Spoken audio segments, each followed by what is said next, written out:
जिनके शरीर पर कपड़ा नहीं है, उस दरिद्र नारायण को हम भगवान माने और उसकी हम निरंतर सेवा करते रहे। और जिस दिन उनको रोटी, कपड़ा और मकान मिलेगा, उसी दिन हमारा कार्य पूरा होगा, ऐसा हम समझेंगे। ये सामाजिक आर्थिक चिंतन अंत्योदय का ये हमारा उद्देश्य है। मुझे बहुत खुशी है कि योगी जी के नेतृत्व में आज किसान समाधानी है। वहां चीनी मिले हैं, एक एक साल बकाया नहीं देती थी, और आज किसान को तुरंत पैसे मिल जाते हैं। इथेनॉल की इकोनॉमी वहां डेवलप हुई है, और जिसके कारण उत्तर प्रदेश के भविष्य में काफी बड़ा परिवर्तन होते हुए दिख रहा है। ऐसे एक यशस्वी मुख्यमंत्री, भारतीय जनता पार्टी के ज्येष्ठ नेता, हमारा विचार जो है हिंदुत्व का, हमारी आस्था जिसके साथ है, और जिनके नेतृत्व में, आदरणीय मोदी जी के नेतृत्व में जिस अयोध्या में भव्य राम मंदिर का निर्माण हुआ, कार्य को योगी जी ने, रोड तो अच्छे बने ही, और उसके साथ साथ अयोध्या सर्किट के रूप में रोड बने, रेलवे स्टेशन बना, एयरपोर्ट बना, और योगी जी ने पूरे अयोध्या को एक ऐसे नगरी में विकसित किया है कि देश के आदर्श शहरों में अब अयोध्या का नाम लेके लिया जाएगा। दुनिया भर से पर्यटक वहां आ रहे तीर्थाटन के लिए,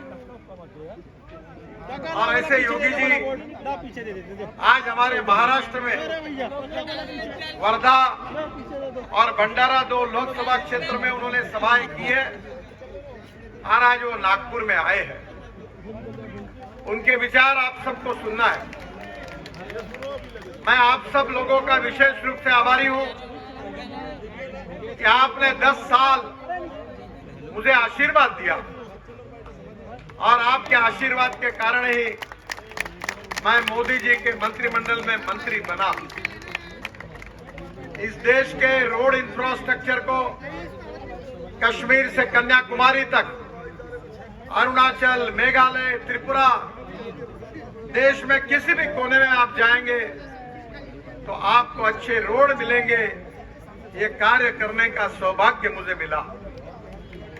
बहनों और भाइयों, 7 वर्ल्ड रिकॉर्ड हो गए, और मुझे, जबकि मैं विद्वान नहीं हूं, मुझे 9 डिलीट्स, डॉक्टरेट्स मिली अलग अलग यूनिवर्सिटी। सोशल मीडिया में पाश्चात्य देशों में भी बड़े प्रमाण पर लोग मुझे फॉलो करते हैं, 4.5 करोड़ लोग फॉलो करते हैं। मैं कभी कभी सोचता हूं कि ये सब क्यों हो सका। ये मेरे कारण नहीं हुआ, ये नागपुर की जनता ने मुझे चुनकर दिया, सांसद बनाया, और उसके कारण मुझे ये यश मिला। इसका श्रेय अगर किसी को है तो नागपुर की जनता को है, मेरे सामने बैठे हुए भाई और बहनों को है। इस 10 साल में 1 लाख करोड़ रुपए के काम नागपुर लोकसभा क्षेत्र में हुए हैं। केवल रोड ब्रिजेस नहीं बने हैं, तो दुनिया का आकर्षण ऐसा म्यूजिकल फाउंटेन बना हुआ है। एक ही पिलर पर नीचे में रोड, ऊपर में फ्लाईओवर, और उसके ऊपर में मेट्रो। ये रिकॉर्ड भी नागपुर में हुआ। हिंदुस्तान में 24/7 योजना, और लगभग 60 से 70% जनता को 24 घंटे पानी मिलता है। ये देने वाला पहला शहर कोई है? हमारा जो टॉयलेट का गंदा पानी है वो शुद्ध करके महाराष्ट्र सरकार के कोराडी और खापरखेड़ा पावर प्रोजेक्ट को हम देते हैं, और जिससे 300 करोड़ रुपए महानगर पालिका को आमदनी होती है।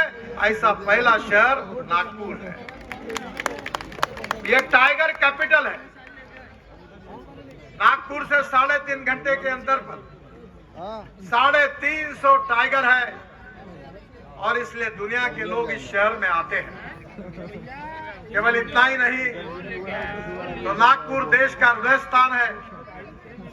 0 माइल नागपुर में है और इसलिए देवेंद्र जी ने 1200 करोड़ रुपए दिए हैं और देश का सबसे बड़ा लॉजिस्टिक पार्क हम नागपुर में बना रहे हैं।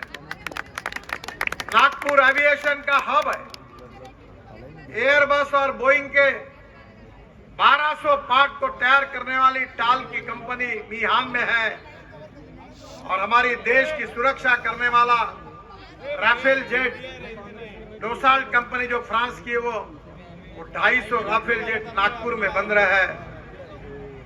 आज अगर आप ऊपर से देखेंगे तो आज मैंने देखा कि इंडिगो के 8 फ्लाइट लाइन में खड़े थे, क्योंकि एमआरओ जो एयरप्लेन का मेंटेनेंस होता है वो नागपुर में सब इंडिगो के विमान आती है, एयर इंडिया के विमान एमआरओ में आती है। ये एविएशन का हब बन चुका है। मुझे बताते हुए खुशी हो रही है कि नागपुर अनेक विशेषताओं से विशेष रूप से देश के आकर्षण का केंद्र बना हुआ है। समय की कमी है, आप तो मेरा भाषण हर समय सुनते हैं, आज योगी जी का भाषण आपको सुनना है और योगी जी से प्रेरणा लेकर आप सबको मैं ये प्रार्थना करने वाला हूं, इस चुनाव में हमारे क्षेत्र में 75% वोटिंग होगा। इसका संकल्प आप सबको करना है और 75% जो वोटिंग होगा उसमें से 80% वोटिंग कमल के फूल पर मिलना चाहिए। इसकी जिम्मेदारी आपको लेनी है। मेरा विश्वास है कि अगर 75% वोटिंग हुआ तो आपके आशीर्वाद, आपकी शुभकामनाओं के साथ मैं कम से कम 5 लाख से ज्यादा वोटों से चुनाव जीतूंगा। चुनाव तो जीतने वाला हूं। आप लोगों में जो उत्साह है, जो लोगों का समर्थन है, आज मैं शहीद चौक, इतवारी, गांधी बाग में प्रचार फेरी में था।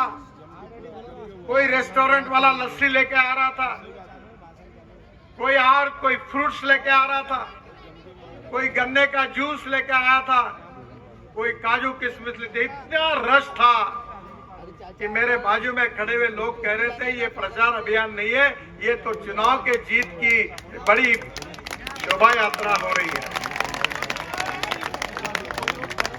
मुझे विश्वास है कि इस शहर में मेरा जन्म हुआ, इस शहर में मैं छोटा से बड़ा बना हूं। भारतीय जनता पार्टी के कार्यकर्ता के नाते मैंने यहाँ पोस्टर चिपकाने का काम किया है, दीवारों पर लिखने का काम किया है और मुझे खुशी है कि अंतिम पंक्ति पर काम करने वाला एक कार्यकर्ता, जिसकी माँ बाप एमएलए एमपी नहीं थे, ऐसा एक सामान्य कार्यकर्ता जिस कुर्सी पर अटल बिहारी वाजपेयी बैठे, उस पर बैठने का मुझे मौका मिला, क्योंकि ये पार्टी कार्यकर्ताओं की पार्टी है। और मुझे बहुत खुशी है कि आपका प्रेम, आपका आशीर्वाद, आपकी शुभकामनाएं